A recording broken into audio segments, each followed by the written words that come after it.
চুরির স্বর্ণালংকার বিক্রি করতে এসে গ্রেপ্তার কুখ্যাত চোর।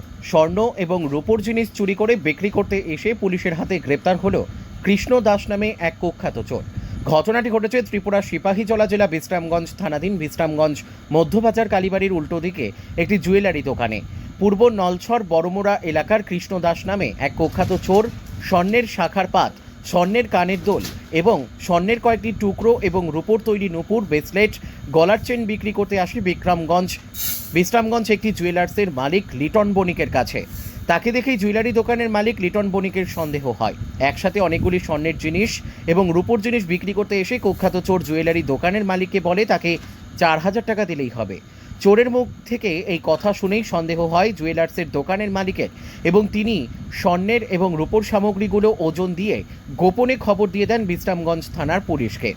খবর পেয়ে বিশ্রামগঞ্জ থানার ওসি পুলিশ বাহিনী নিয়ে তড়িঘড়ি জুয়েলার্সের দোকানে এসে স্বর্ণের এবং রূপোর সামগ্রীগুলো ওজন দিয়ে চোরকে গ্রেপ্তার করে থানায় এনে ভালোভাবে তার তল্লাশি চালায়। তার কাছে আরও স্বর্ণ এবং রূপো আছে কিনা পুলিশ তাকে জিজ্ঞাসাবাদ চালিয়ে যাচ্ছে। কোথা থেকে সে এই সমস্ত জিনিসগুলি চুরি করে এনেছে, কেন চুরি করেছে, তার কাছে আর জিনিস আছে কিনা, কার দোকান থেকে সে এই সামগ্রীগুলো চুরি করেছে। পুলিশের জিজ্ঞাসাবাদে যুবকটি জানায় তার নাম কৃষ্ণ দাস, বয়স 24 বছর, পিতা মৃত কানু দাস, তার বাড়ি পূর্ব নলছর বড়মোড়া এলাকায়।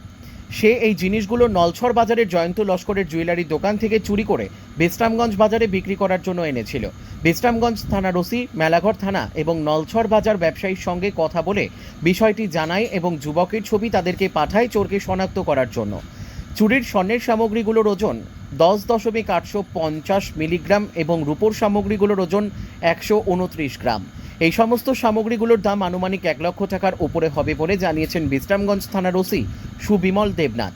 এই ঘটনায় বিশ্রামগঞ্জ বাজারের সকল জুয়েলারি ব্যবসায়ীদের মধ্যে আতঙ্ক ছড়িয়ে পড়েছে। ত্রিপুরা থেকে জীবন সাহার সাথে বিক্রম কর্মকারের report, crime press Bengal news. আধা ঘন্টা আগে অনুমান বিশ্রামগঞ্জের কালীবাড়ি আছে, ওখানে একটা এসবি জুয়েলারি বলে একটা দোকান আছে। ওই দোকানের মালিক লিটন বণিক আমাদেরকে ফোন করে জানায় যে একটা 25-26 বছর একটা ছেলে ওনার দোকানে কিছু স্বর্ণ এবং রূপা বিক্রি করতে এসেছে।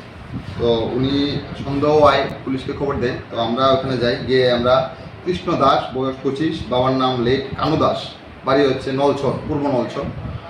ওকে পাই আমরা। ও বলছে যে নলছর থেকে ওইগুলো চুরি করেছে জয়ন্ত লস্করের দোকান থেকে। তো আমরা আপাতত ইনকোয়ারি করছি। এখানে আমরা মোট 10 গ্রাম 10.85 গ্রাম গোল্ড পেয়েছি এবং সিলভার পেয়েছি 129 গ্রাম পুরো পজিশন থেকে পাওয়া গেছে। আমরা নলছড়ে এবং মেলাঘর থানাতে অলরেডি জানিয়েছি। রূপা হচ্ছে 129 গ্রাম, 1 লাখ টাকার উপর। এটা আমরা যে কথা বলেছে জয়ন্ত লস্করের দোকান থেকে চুরি করেছে। তো আমরা এটা ভেরিফাই করছি। আমরা অলরেডি মেলাঘর থানাতে জানিয়েছি, তারা ভেরিফাই করছে।